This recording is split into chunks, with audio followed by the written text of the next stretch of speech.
Welcome to Whispers of Light. You are watching part 2 of this series. We will get right to it. They say knowledge is power. Well, if that's true, then what are the most powerful forces on Earth? In my opinion, it would be those who control the algorithms. They pull strings in the shadows to keep us entertained, distracted, and divided.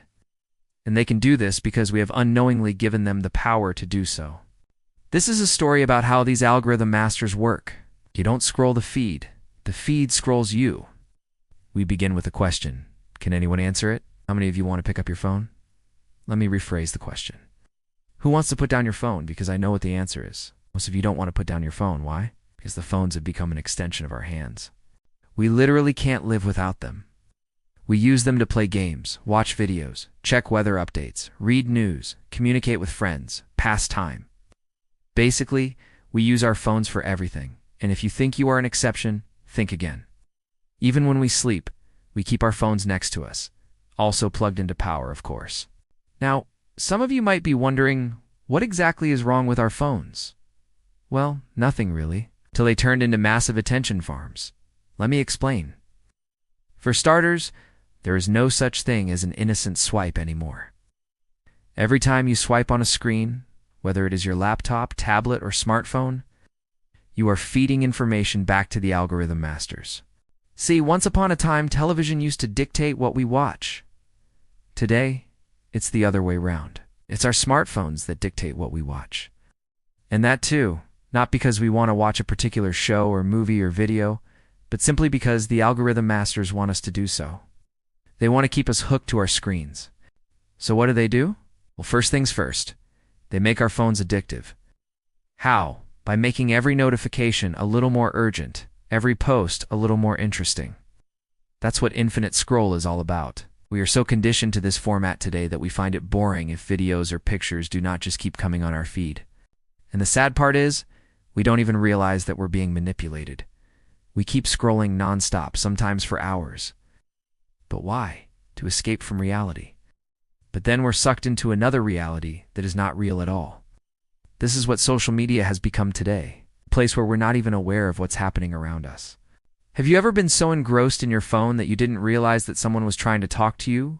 Or worse, you did not realize that you were late for something very important? How many of us check our phones during meals, or while traveling, or while walking across the road, or while talking to somebody? We've all done it. We've become slaves of these infinite scroll feeds.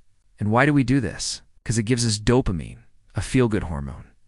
And social media platforms are designed to create a loop of this hormone. The result, we keep coming back for more. What does it mean? It means we're addicted. These apps have become part of our daily routine, our habit. And you know what? It's no coincidence. It's intentional design. The aim is to make you stay hooked. And how do they achieve that? It's by keeping us inside a filter bubble. Let me share a story with you. Two men are sitting in the same cafe in New York City. Both of them are watching the same video on their phones. But you know what? The two men are watching different videos. They're watching different versions of the same video. It sounds unreal, doesn't it? But it's actually quite common. How can two people in the same room watch different versions of the same video? Because their phones are feeding them different content. Each phone is showing a different video. How is this possible? With the help of algorithms, each person's phone is showing a personalized version of the same video. This is called filter bubbles. Do you know how these filter bubbles are created? It's through something called machine learning.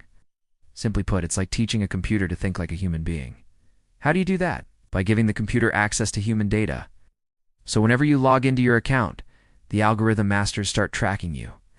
Everything you do, everything you post, everything you comment on, everything you like or dislike, all of it is recorded and stored. Then comes machine learning.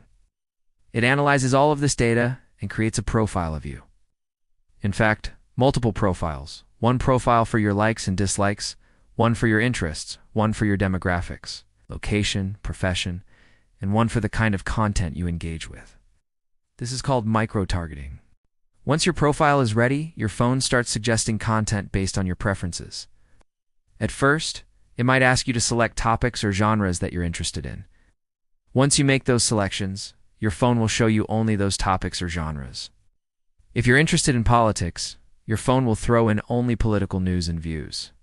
If you like watching movies, it It will suggest only movie reviews and trailers. If you follow cricket, your phone will make sure that you only see cricket updates. What happens to news about other sports? They will not appear on your feed. If you only read about domestic politics, your phone will only feed you domestic news. What about international politics? It will not feature on your timeline. Here's the scoop. If you're into politics and cricket, your phone's going to serve up just that political news and cricket updates, right? But what about other perspectives? That's where filter bubbles come in. They trap you in your own world, only letting you hear what you already agree with. You won't bump into anything that challenges your views. It's like being wrapped in a cozy cocoon. But once you're in, you can't see beyond it. It's pretty wild, huh? Think you're in control of what you see on social media? Think again.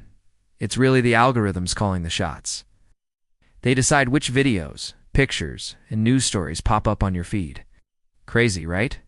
There are thousands of moderators out there sifting through millions of posts, deleting anything that breaks the rules. Yep, that includes fake news. So, next time you scroll, remember who's really in charge. And you know what? You can't even be sure of what stories appear on our news feed in the first place. I'll give you an example. When India went into lockdown last year, a lot of rumors started doing the rounds. Rumor number 1, migrant workers from Bangladesh entered India illegally. Rumor number 2, India made a mistake by lifting the lockdown. Rumor number 3, plasma therapy does not work against a certain virus. Now, these rumors were debunked again and again, but they kept resurfacing. Why? Because the algorithm masters kept pushing them onto our timelines. Yes, social media platforms admitted this goof up. They said a mistake was made and corrective action was taken. But what kind of mistake was it? A programming error or bias? Here's what I'm trying to say. Social media platforms push stories based on what they think you want to see. And what they think you want to see is mostly driven by 2 factors, sensationalism and negativity. And guess which stories get more of both? Fake news. If you look at certain headlines, they might make you feel some type of way. Does it get you angry? Does it make you outraged? Of course it does. That's exactly what fake news is all about. Outrage. Why? Because it triggers emotions. It gets people talking. So whenever you see such a headline, make sure to check with multiple sources. Fact check before you comment or share. But then again, what guarantee do you have that the original story is even real? Because the algorithm masters are not always right. Sometimes they too make mistakes. Sometimes they have political loyalties or advertising deals to protect. Sometimes they just don't care.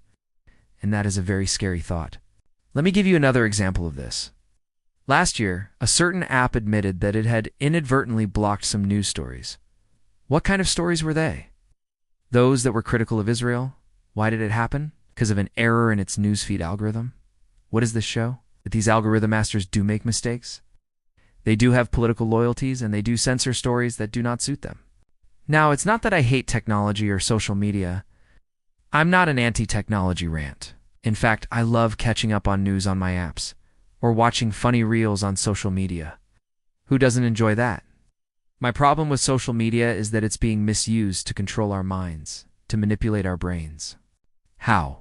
Through something called astroturfing. Want to know what astroturfing is? It's basically a combination of artificial grassroots, artificial like grass. What am I talking about? Artificial movements. Astroturfing is the art of creating fake grassroots campaigns. Are they really organic? Experts. Are they really being created by real people?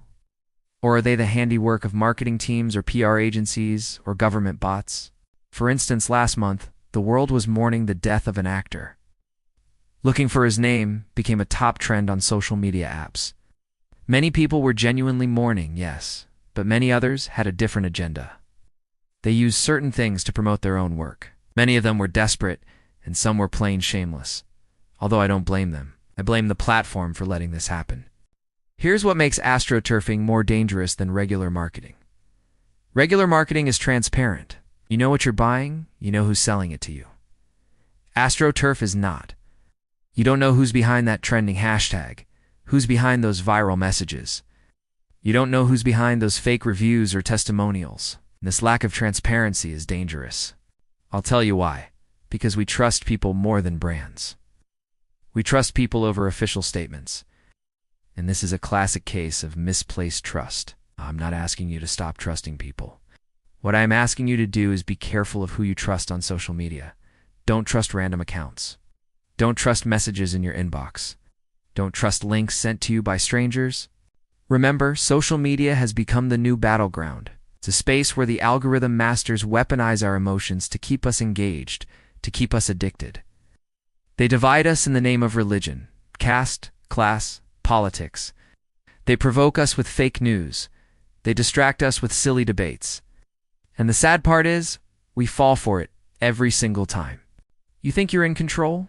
You think you're free? You think you can post or comment on anything you want? But remember, you're not free, because the moment you step out of line, the algorithm masters strike. They delete your post. They block your account. They ban you. They can do this because they're hiding in the shadows. They're nameless, faceless entities. So today, while you're scrolling through your feed, take a moment to pause and think about who's really in control. Because social media is no longer a space where we connect. It's become a battleground. It's become a tool where we are brainwashed. It's become something that keeps us addicted. That's not a good place to be in. Thanks for listening to Whispers of Light. Come back for more truth information. We have 3 more parts to go in this series.